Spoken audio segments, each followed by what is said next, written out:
বিশ্বের আনাচে কানাচে ছড়িয়ে থাকা আদিবাসী সম্প্রদায়গুলোর জীবনযাত্রা আমাদের পরিচিত নগর সভ্যতার চেয়ে সম্পূর্ণ ভিন্ন।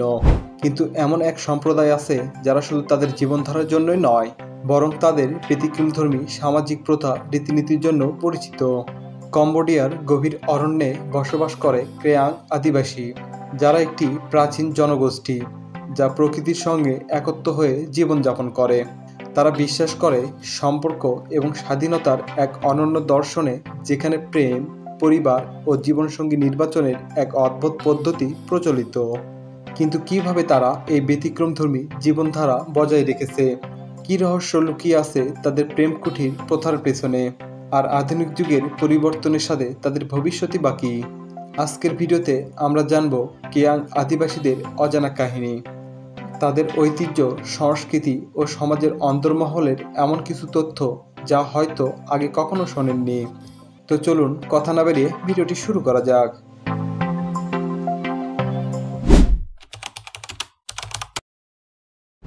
কম্বোডিয়ার উত্তর পূর্ব অঞ্চলে রত্নাগিরি প্রদেশে বসবাস করে ক্রেয়াং আদিবাসী।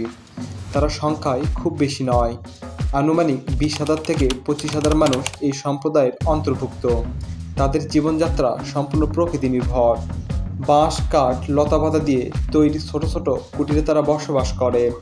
কৃষিকাজ, মাছ ধরা ও পশুপালন তাদের প্রধান জীবিকা। এখানে ছেলে মেয়েদের কোনো ভেদাভেদ নাই, সবাই সমান তালে কাজ করে। কিন্তু এই সম্প্রদায়ের সবচেয়ে বেশি পরিচিত তাদের প্রেম কুটির প্রথার কারণে, যা বিশ্বের অন্য কোনো সমাজে দেখা যায় না।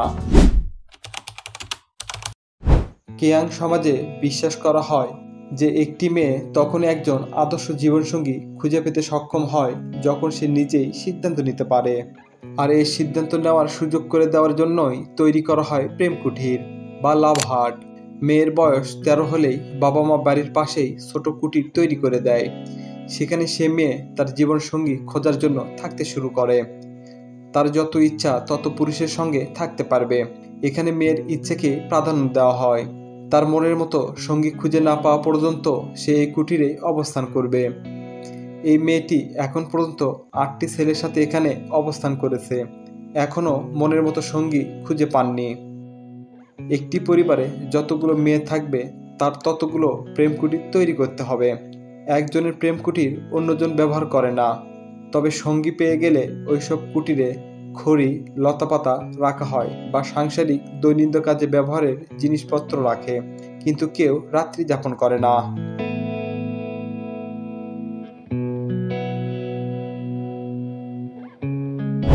তার প্রমাণ হিসেবে দেখেন এই যে একটা লাভ হার্ট, এটাই এই বৃদ্ধ মহিলার প্রেম কুটির ছিল। এখানে সে তার জীবনসঙ্গী খুঁজে পেয়েছিলেন, আর এখন সে তার মেয়েদের জন্য প্রেম কুটির তৈরি করে দিয়েছেন। এটাই আদিবাসী রীতিনীতি, এটাই তাদের নিয়ম। এখানে মেয়েদের কোনো সামাজিক বাধ্যবাধকতা নেই, সম্পূর্ণ স্বাধীনতার সহিত সে তার জীবনসঙ্গী নির্বাচন করতে পারবে।